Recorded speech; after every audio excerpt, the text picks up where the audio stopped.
Well, the old Yellow Roadway Corporation has finally gone belly up.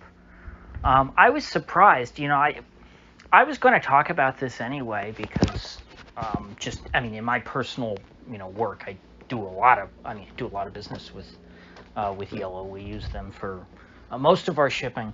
Um, but I actually was going to talk about it because this does have broader impacts for the economy. It is a potential, you could say, canary in the coal mine. Surprisingly, there are a lot of people talking about this today. Even Tim Pool made a video about Yellow going belly up, and they only recently changed their name back to Yellow because it was YRC for quite some time since the merger. They did a merger back in it was probably after the '08 crash.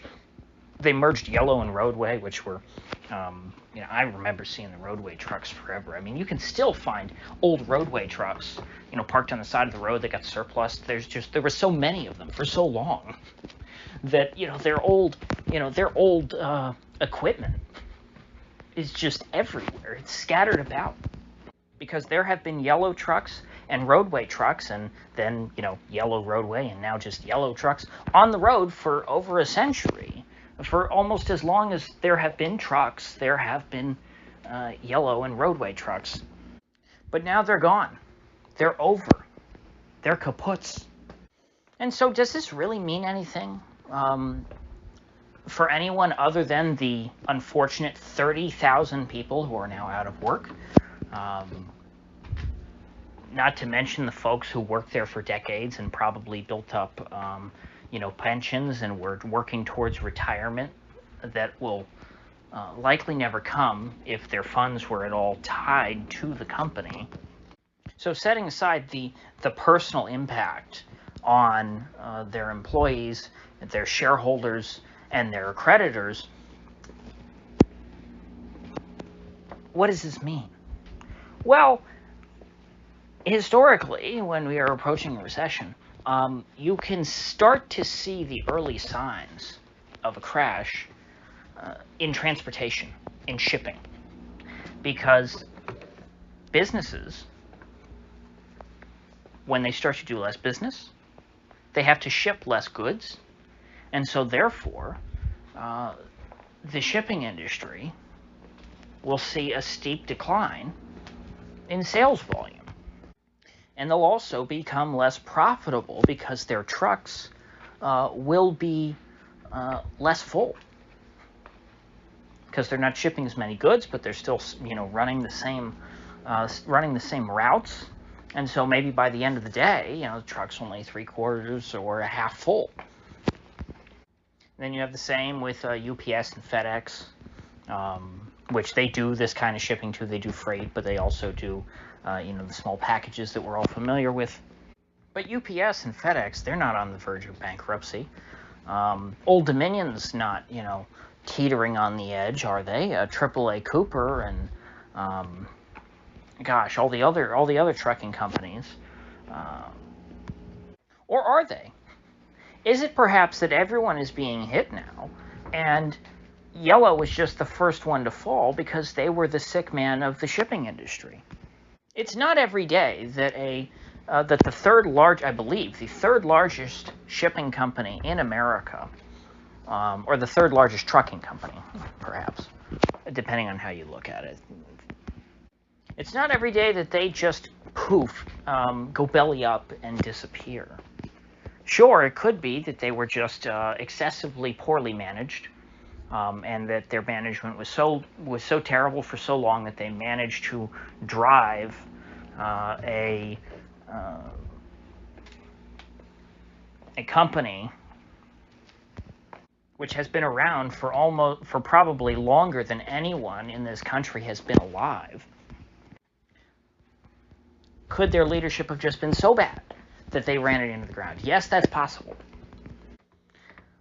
But what we see more often in these sorts of situations is that, yes, you have companies that are poorly managed, but usually they get by on momentum because these companies have been around so long, they have so much business already baked into the cake, they got everything going for them, And so even with idiots at the helm, sure, they might not be super profitable. Sure, they might be running up a lot of debt, but they normally are able to scrape by as long as we're in good times. But as soon as the bad times come, as soon as the tide goes out, that's when we see who's been swimming naked.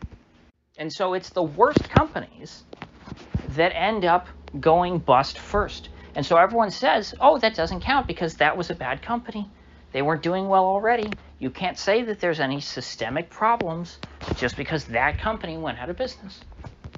And so what we have to watch for now that the potential yellow canary in the coal mine has bit the dust, we'll have to see what the earnings reports look like in the future. In the next, let's see, we're in Q3 now, so it'll be a while before we get the Q3 earnings reports.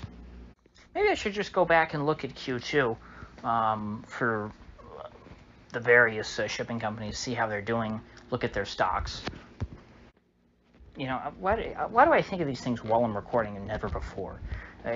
You could say it's because I don't take notes and I don't write scripts or anything. And you could argue that makes this a bad YouTube channel. But personally, I think that in scripting, people lose their humanity. So I choose to do it this way. Do I always come across perfect? No. But I come across as myself. So to wrap things up, the Fed, I didn't even talk about it, by the way. The Fed hiked again last week, I believe. And Fed hikes always end one way. They end with Fed cuts. And why does the Fed always end up cutting? It's because we're about to enter a recession. So the Fed is still hiking. We're not to the cuts yet, but once the cuts start coming, then we know that the recession is on the way. But that's just one indicator. Shipping is going to go first. That's how it always works. Before Walmart takes a big beating, UPS and FedEx are going to take a big beating. Because as these companies start to sell less products, or the first thing they do is they stop shipping as many products. Then they have to stop producing as many products. And then ultimately, they end up having to liquidate the products that they have sitting in their warehouses that they're paying for to store that are just sitting unsold. And for many companies, that liquidation comes in the form of a bankruptcy. So, with that said, I will see you folks back here tomorrow.